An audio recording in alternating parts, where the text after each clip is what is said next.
Hello' বন্ধু বান্ধৱীসকল, কি কৰিছে আপোনালোকে সকলোৱে? আজি মই পায়স অকণ বনাম বুলি ভাবিছিলোঁ। তাৰ কাৰণে ল'লোঁ আধা পোৱা চাউল। 1 লিটাৰ গাখীৰত বৰ ধুনীয়া হয় বুলি কয়।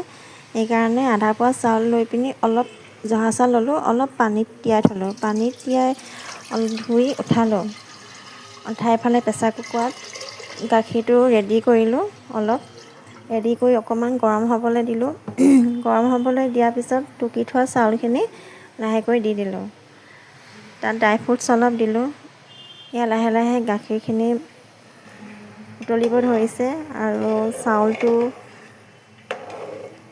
কমকৈ দিয়া হৈছে যে।